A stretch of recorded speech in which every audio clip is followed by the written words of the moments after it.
வணக்கம் நண்பர்களே. ஆன்மீகம் சார்ந்த கதைகள் அப்படின்னு பார்த்தீங்கன்னா, புராணங்கள் வழியாக நம்ம நிறைய கேள்விப்பட்டிருக்கோம். அந்த ஒவ்வொரு கதைக்கு பின்னாடியும் நிச்சயமாக ஒரு காரணம் இருக்கும். அதே போல் ரொம்ப சுவாரஸ்யமான கதைகள் நிறைய இருக்குது. நாம் இப்போ பார்க்கக்கூடிய இந்த கதை என்ன அப்படின்னு பார்த்தீங்கன்னா, சிவபெருமான கல் எறிந்து வழிபாடு செய்த பக்தர். சிவபெருமான அதாவது கடவுள் மேலே கல் எறிந்து யாராவது வழிபாடு செய்வாங்களா? அப்படி தான் நடந்திருக்கு. இதுக்கு பின்னாடி என்னென்ன காரணங்கள்லாம் சொல்லப்படுது அப்படிங்கிற ரொம்ப சுவாரஸ்யமான தகவல்களை நம்ம இந்த வீடியோவில் பார்க்க போகிறோங்க. கண்டிப்பாக இந்த வீடியோவை ஸ்கிப் பண்ணாமல் பாருங்கள், உங்களுக்கு ரொம்ப பிடிக்கும்.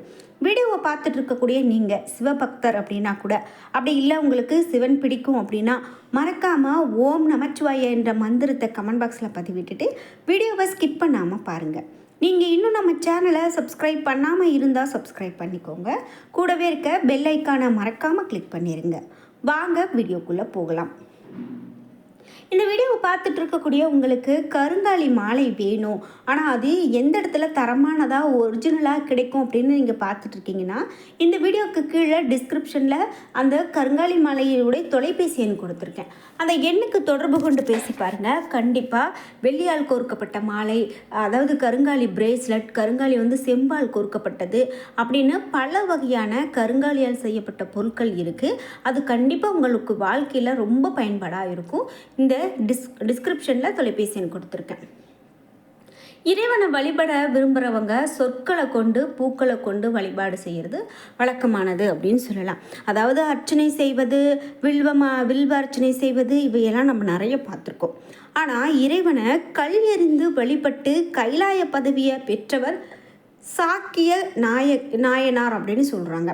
அதாவது 63 நாயன்மார்களில் புத்த மதத்தை சேர்ந்த ஒரே அடியார் சாக்கியர் மட்டும்தான்.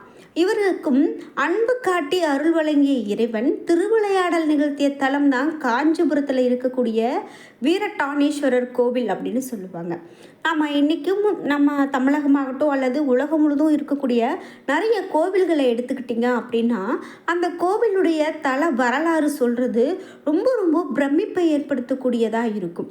கண்டிப்பாக அங்கே ஒரு நிகழ்வு நடந்திருக்கும், அங்கே ஒரு கடவுளினுடைய அவதாரம் நடந்திருக்கலாம், பல இந்த மாதிரி திருவிளையாடல்கள் நடந்த தலமாக இருக்கும். அதனால தான் இன்றைக்கும் நாம் அந்த கோவில்களை பார்த்து ஆச்சரியப்பட்டுருக்கோம். இந்த நம்ம பார்த்த இந்த வீரட்டானேஸ்வரர் இந்த தலத்து இறைவனை திருமால் வழிபட்டு தன்னுடைய பச்சை நிறம் நீக்கி பவள நிறம் பெற்றார் அப்படின்னு காஞ்சி புராணம் சொல்லுது. பல்வேறு சித்தர்களும் முனிவர்களும் இங்கே இருக்கக்கூடிய இறைவனை வழிபட்டு பேறு பெற்றிருக்காங்க அப்படிங்கிறது சொல்கிறாங்க. அவர்களில் குறிப்பிடத்தக்கவர் தான் கொங்கண முனிவர். இறைவனுடைய திருமேனி புகழை உணர்ந்து நினைத்த கொங்கண முனிவர் இறைவனை சோதிக்க நினைச்சாராம். அதே போல் கொங்கண முனிவர்கிட்ட ஒரு பொருளை எதன் மீது வைத்தாலும் அதனை நீராக்கிவிடக்கூடிய சக்தி கொண்ட குளிகை ஒன்று இருந்ததாம். அதனை சிவலிங்கத்தின் மீது வைத்து சோதித்தார் முனிவர். குளிகை நீராக மாறுறதுக்கு பதிலாக சிவலிங்கம் அதனை உள்ளே வைத்து கொண்டதா. இதனை கண்டு வியப்புற்ற கொங்கண முனிவர் சிவலிங்கத்தின் பெருமையை புரிந்து கொண்டு அங்கேயே தங்கி தவம் செய்து பேறு பெற்றார் அப்படின்னு சொல்லுவாங்க. இதே போல திருசங்கம் மங்கை என்ற ஊரில் உதித்தவர் தான் சாக்கியர். காஞ்சிபுரம் சென்று ஞானம் பெறுவதற்கு உரிய வழிகள் பலவற்றையும் ஆராய்ந்தாராம். முடிவில் சாக்கிய சமயம் எனப்படக்கூடிய புத்த மதத்தில் சேர்ந்தாராம். என்றாலும் அதில் அவர் மனம் அமைதி பெறலை. புறத்தில் புத்த மதத்திற்கு உரிய காவி உடைய விட்டு விடாமல் அகத்தில் சிவனடியாராக வாழ தொடங்கினாரா சாக்கியர். முதல் முறையாக சிவன் மீது கல்லெறிவதற்கு காரணமாக அமைந்தது அவருடைய உணர்வு, அவருடைய செயல் அவருக்கு மன நிறைவையும் அமைதியும் தந்திருக்கு. எல்லை மீறிய ஈடுபட்டால அன்றாடம் அவர் ஈசன் மீது கல்லெறிய தொடங்கியிருக்காரு. இதை பார்க்கக்கூடிய மற்றவங்க என்ன நினைப்பாங்க என்ற எண்ணம் கூட இல்லாமல் அவருக்கு எந்த எண்ணம் சுத்தமாக தோன்றலை. ஒரு நாள் அவர் ஈசன் மேலே கல்லை எறிந்து கல்லை எரியறதுக்கு மறந்துட்டு சாப்பிட்றதுக்காக உட்காந்துட்டார். அப்போது திடீரென சிவபெருமான் மீது கல்லெறிய மறந்ததை நினைத்து சாப்பிடாம ஓடி சென்று இறைவன் மீது கல்லெறிய கையை தூக்கினாராம். அந்த சமயம் அவரை தடுத்தாட்கொண்ட இறைவன் அவருக்கு காட்சி தந்து அவரை தன்னுடைய அடியாராக ஏற்றுக்கிட்டாராம். அதோடு அவரை கையிலைக்கும் அழைத்துட்டு போனார் அப்படிங்கிறது பெரிய புராணத்தின் வழியாக சொல்லக்கூடிய தகவல். பழைமையும் பெருமையும் வாய்ந்த இந்த ஆலயத்துக்கு ராஜகோபுரம் கிடையாது. தெற்கு நோக்கிய சிறிய வாசலும் பழுதடைந்த கதவுகளும் நம்ம வரவேற்கும். உள்ள நுழைந்தோம் அப்படின்னா அழகிய வேலைப்பாடுகளோடு கூடிய கற்சிற்பங்கள் இருக்கிறத பார்க்க முடியும். அதே போல் சற்று தொலைவில் எளிய வடிவில் இறைவனுடைய கருவறை அமைந்திருக்கும். இடதுபுறம் விநாயகர், அருகில நந்தி தேவர் பலிப்பீடம், அடுத்து 2 ஜோடி லிங்கங்கள் மேற்கு நோக்கியும் கிழக்கு நோக்கியும் காட்சி தருது எல்லாமே பார்க்க முடியும்.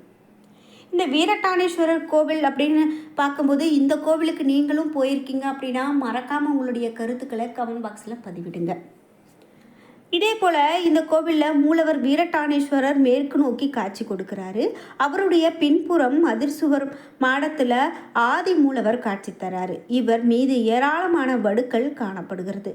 இவரே சாக்கியரால் கல்லடிப்பட்டவராக இருக்கட்டும் அப்படின்னும், மேலும் இவருக்கு எதிரே விநாயகர் சாக்கிய நாயனார் தன்னுடைய கைகளில் பெரிய கல்லை பிடித்து கொண்டு அதை இறைவன் மீது எரியக்கூடிய கோலத்தில் காட்சி தரதையும் நாம் இந்த கோவிலில் பார்க்க முடியும். இவரை காணும்போது கல்லெறிந்து வழிபட்ட சம்பவம் நம்மளுடைய மனதில் ஓடுகிறது அப்படின்னு சொல்லலாம். இந்த ஆலயத்தினுடைய வெளிப்புறம் உயரமான கல்மேடையில் சிறிய வடிவில் நந்தி தேவர் இறைவனை நோக்கி காட்சி தருகிறார் அப்படின்னு சொல்லலாம். நந்தி தேவருடைய பின்னால் சற்று தொலைவில் ஏகாம்பரேஸ்வரர் கோபுர தரிசனத்தை காண முடியுங்க. தீய நோக்கம் இல்லாமல் உள்ளன்போடு வழிபடக்கூடிய எவரையும் ஏற்றுக்கொள்பவர் தான் இறைவன் அப்படிங்கிற ஒரு உதாரணத்துக்கு சிறந்த சான்றாக விளங்குபவர் தான் வீரட்டானேஸ்வரர் அப்படின்னு சொல்கிறாங்க. இந்த வீரட்டானேஸ்வரர் கோவிலுக்கு நீங்களும் போயிருக்கீங்க அப்படின்னா மறக்காமல் உங்களுடைய கருத்துக்களை கமெண்ட் பாக்ஸில் பதிவிடுங்க. கல்லெறிந்து வழிபட்டவருக்கே பேரு தந்து கைலைக்கு அழைத்து போனவர் தான் இறைவன். உள்ளன்போடு தனக்கு திருப்பணி செய்யக்கூடிய அடியாரை தலைமீது வைத்து தாங்குவார் அப்படிங்கிறதுல எந்த ஒரு பயமும் கிடையாது. சரி, இந்த கோவில் எங்கே இருக்குது அப்படின்னு கேட்டிங்கன்னா, காஞ்சிபுரம் பேருந்து நிலையத்தில் இருந்து வடக்கே சுமார் 1 கிலோமீட்டர் தொலைவிலும், காஞ்சிபுரம் நகரில் இருக்கக்கூடிய கோடேரிக்குப்பம் ரயில்வே கேட்டுக்கு முன்னால் அப்பாராவ் தெருவில் இருந்து திருக்கோவில் அமைந்திருக்கிறது அப்படின்னு சொல்கிறாங்க. காஞ்சிபுரம் அப்படின்னு சொன்னாலே அது ஒரு கோவில் நகரம் அப்படிங்கிறது நம்ம எல்லோருக்குமே தெரியும். அதே போல் அந்த கோவில் நகரத்தில் புராணங்கள் தகவல்கள் வாய்ந்தது நிறைய விஷயங்கள் இருக்குது. அப்படி நாம் ஒவ்வொரு கோவிலுக்கு போகும்போதும் அதனுடைய பின்புலம் கேட்கும்போது நமக்கு ரொம்ப ரொம்ப ஆச்சரியமானதாக இருக்கும் அப்படின்னு சொல்லலாம். அதே போல் இந்த வீரட்டானேஸ்வரர் கோவிலில் மட்டும் கிடையாதுங்க, சிவபெருமானுடைய கோவில்கள் பழமையானது நிறைய இருக்குது. அந்த கோவில்களுக்கெல்லாம் போகும்போது அவைகள் சொல்லக்கூடிய கதைகள் எல்லாமே ஒவ்வொரு மனிதனுக்கும் உகந்ததாக, ஒரு மனிதனை உயர்த்தக்கூடியதாக இருக்கும் அப்படின்னா அது மிகையாகாது.